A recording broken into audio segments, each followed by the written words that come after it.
Hello दोस्तों, स्वागत है आपका फिर से एक बार अंश की आवाज़ चैनल में। तो दोस्तों, जैसा कि आप सभी जानते हैं कि आज शिक्षक दिवस है, तो इसी के संदर्भ में हम आपके लिए लेकर आए हैं गुरु दक्षिणा की कहानी। तो चलिए आपको सुनाते हैं ये पूरी कहानी।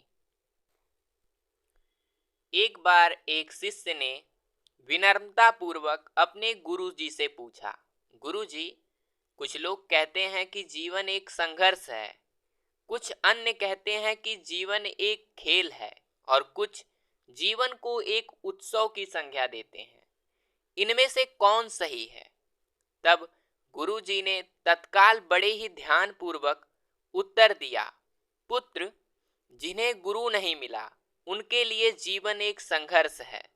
जिन्हें गुरु मिल गया उनका जीवन एक खेल है। और जो लोग गुरु द्वारा बताए गए मार्ग पर चलने लगते हैं, मात्र वे ही जीवन को एक उत्सव का नाम देने का साहस जुटा पाते हैं। यह उत्तर सुनने के बाद भी शिष्य पूरी तरीके से संतुष्ट ना था। गुरुजी को इसका आभास हो गया। वे कहने लगे, लो, तुम्हें इसी संदर्भ में एक कहानी सुनाता हूँ। ध्यान से सुनोगे तो स्वयं ही अपने प्रश्नों का उत्तर पा सकोगे। एक बार की बात है, किसी गुरुकुल में 3 शिष्यों ने अपना अध्ययन संपूर्ण करने पर अपने गुरुजी से यह बताने के लिए विनती की कि उन्हें गुरु दक्षिणा में उनसे क्या चाहिए। गुरुजी तो पहले मंद मंद मुस्कुराए और फिर बड़े स्नेह पूर्वक कहने लगे, मुझे तुमसे गुरु दक्षिणा में एक थैला भरकर सूखी पत्तियां चाहिए, ला सकोगे? वे तीनों मन ही मन प्रसन्न हुए, क्योंकि उन्हें लगा कि वे बड़ी आसानी से अपने गुरुजी की इच्छा पूरी कर सकेंगे। सूखी पत्तियां तो जंगल में सर्वत्र बिखरी रहती हैं। वे उत्साह पूर्वक एक ही स्वर में बोले, जी गुरुजी, जैसी आपकी आज्ञा। अब वे तीनों शिष्य चलते चलते एक समीप जंगल में पहुंच चुके थे, लेकिन यह देखकर कि वहां पर तो सूखी पत्तियां केवल एक मुट्ठी भर ही थीं, उनके आश्चर्य का ठिकाना ना रहा। वे सोच में पड़ गए कि आखिर जंगल में कौन सूखी पत्तियां उठाकर ले गया होगा। इतने में ही उन्हें दूर से आता हुआ कोई किसान दिखाई दिया। वे उसके पास पहुंचकर उससे विनम्रता पूर्वक याचना करने लगे कि वह उन्हें केवल एक थैला भर सूखी पत्तियां दे दें।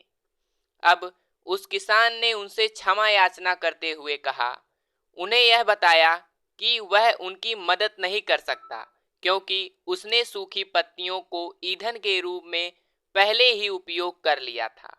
अब वे तीनों पास में ही बसे एक गांव की ओर इस आशा में बढ़ने लगे कि हो सकता है कि वहां उस गांव में उनकी कोई सहायता कर सके। वहां पहुंचकर उन्होंने जब एक व्यापारी को देखा तो बड़ी उम्मीद से उससे एक थैला भर सूखी पत्तियां देने के लिए प्रार्थना करने लगे। लेकिन उन्हें फिर से एक बार निराशा ही आता आई, क्योंकि उस व्यापारी ने तो पहले ही कुछ पैसे कमाने के लिए सूखी पत्तियां के दोने बनाकर बेच दिए थे।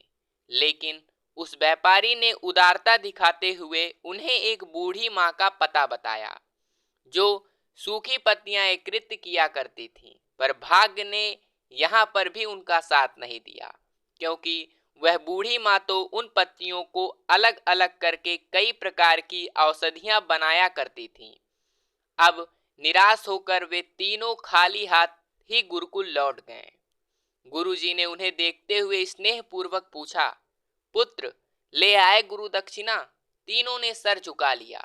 गुरुजी द्वारा दोबारा पूछने जाने पर उनसे में एक शिष्य कहने लगा, गुरुदेव, हम आपकी इच्छा पूरी नहीं कर पाए।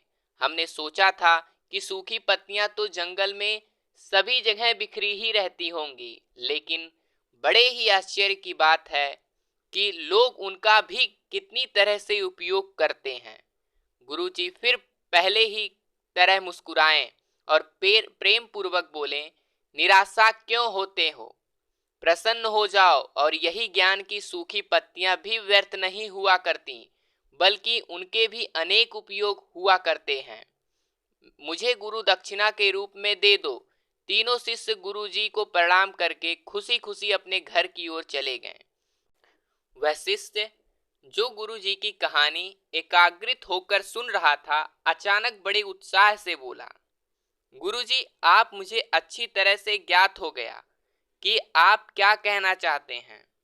आपका संकेत वस्तुतः इसी ओर है ना, कि जब सवर्त सुलभ सूखी पत्तियां भी निरर्थक या बेकार नहीं होती, तो फिर हम कैसे किसी भी वस्तु या व्यक्ति का छोटा और महत्वहीन मानकर उसका तिरस्कार कर सकते हैं।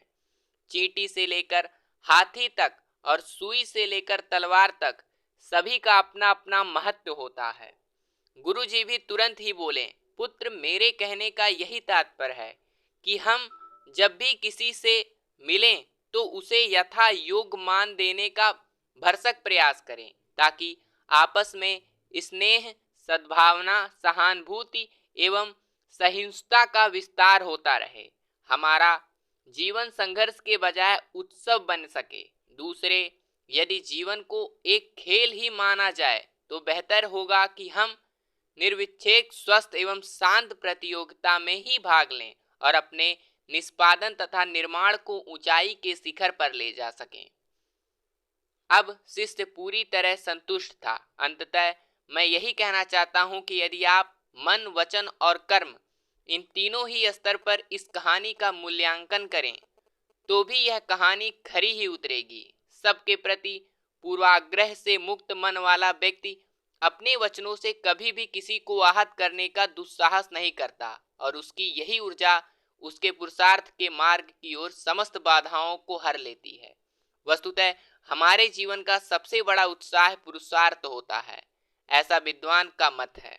तो दोस्तों, कैसी लगी हमारी शिक्षाप्रद कहानी?